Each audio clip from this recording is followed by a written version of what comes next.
The problem with finishing games. The inspiration for this item begins with the middle and lacks an end. There are many games that I've begun playing and for whatever reason stopped playing. I stopped playing games for several reasons. Believe it or not, sometimes the game is so good to the point that I don't want to finish it, then I delay its completion. Other times enthusiasm drops mid to end game, but I reawaken the urge to finish it due to interest in the sequel. I firmly believe in playing games in the correct order, even if there is a minimal reference to it in future iterations. Depending on the type of game, however, continuing from a game once abandoned is difficult for multiple reasons. The original article, 9 years ago, how's that for being late to the party? Suggests that one or two people in 10 actually finish games. The problem the article details lies in the fact that people have less time to play games. Games are too long, and that there are a wealth of games available. This makes me think that there are multiple categories of people that don't finish games, one of which are the casuals, which fail to get good and never finish the game. They are not the category that I'm concerned with in this video. I'm not even addressing the rest of the pie. As stated before, there are several different categories of people and reasonings for why they don't finish games. I'm only concerned with a certain portion. The issues I will address are locational and objective awareness for gameplay and timely emotional investment for story. Firstly, gameplay, especially games that have multiple branching paths, such as Souls-like or Metroidvania style games. I have had this type of experience for each one of these games. One such experience involved Castlevania. I enjoyed it, but eventually got sidetracked and stopped playing. When I came back to it, I had no idea where I was, what I was doing, or how to progress the story. It is similar for Souls-like games such as Dark Souls and The Surge. Even looking up a guide would be difficult to pinpoint exactly where I was doing and what I had finished. Additionally, Here in my garage, just bought this new Lamborghini here. But you know what I like a lot more than materialistic things? knowledge of the map itself and how to traverse it.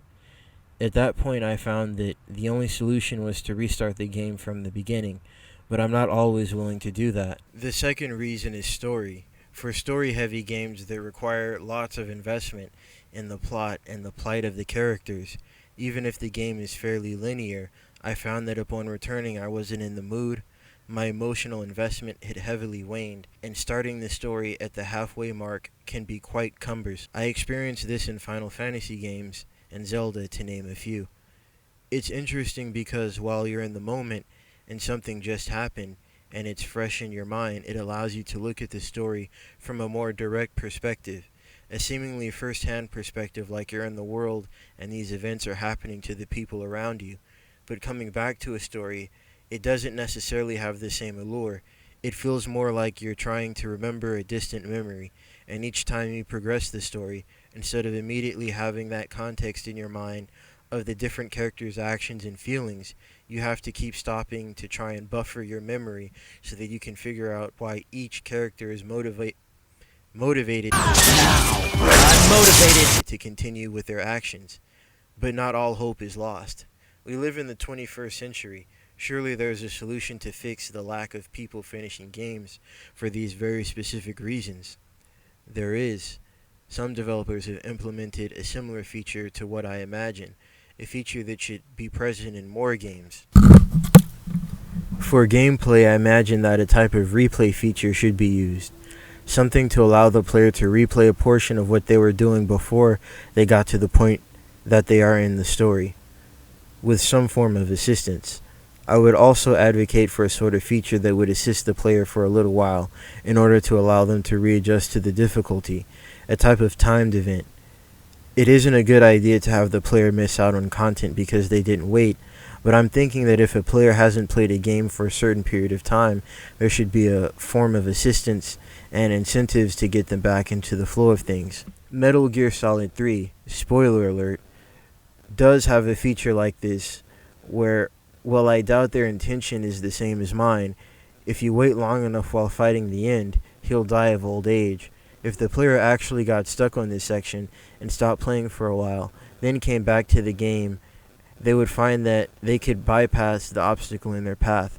I'm not saying that the player should be handed free victories over bosses with any level of frequency, but this part of implementation of my idea, a lore-friendly, in-canon way of reintroducing the player back into the game while giving them a slight advantage and incentive to continue on. For story, my first solution is a way to replay cutscenes.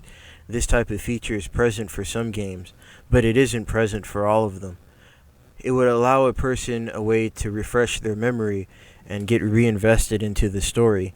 Why not allow the player to play through the game from the beginning, similar to New Game Plus? This way you don't have to lose everything you had before and are strong enough so that you don't have to regrind through the gameplay. You could also run around and talk to who you please for lore purposes, and skip the parts you're not interested in. Now you might be thinking, why not just watch gameplay up until the portion you're at? If you are thinking that, my condolences for your IQ. I must say this brazenly. Never, under any circumstances, look up anything related to a game you're playing or anime you're watching online, especially YouTube. It's dangerous to even look up solutions to things if you're stuck because of rampant spoilers, which I actually disavow looking up solutions to difficult parts outright. However, that can be an issue of poor game development, as everything one needs to clear a game with a certain amount of effort should be relatively available in-game. Challenges are rewarding if you overcame them yourself, as opposed to having the answer given to you.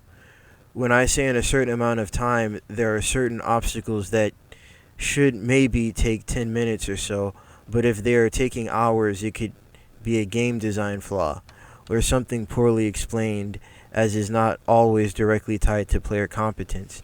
Anyway, let us not digress.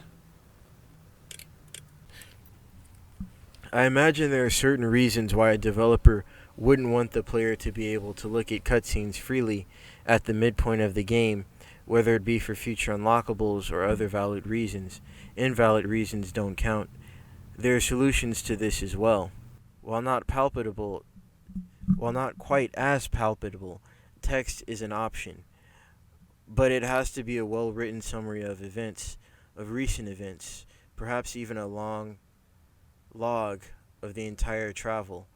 Even notes on each character as the story progresses could be available.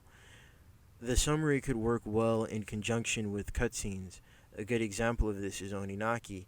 This is potentially an underrated game. Not really sure what people think of it though. It has in text a summary of each act, as well as a bio on each character. A shame they couldn't have artwork for each character or 3D models that didn't look like trash. In summary, there's a certain percentage of people, myself included, that would be more prone to finish games under certain conditions or circumstances. In retrospect, this sort of an extra credit style video before they jump the shark. So anyway, like or dislike, I don't really care at this point, but I would advise you to leave a comment.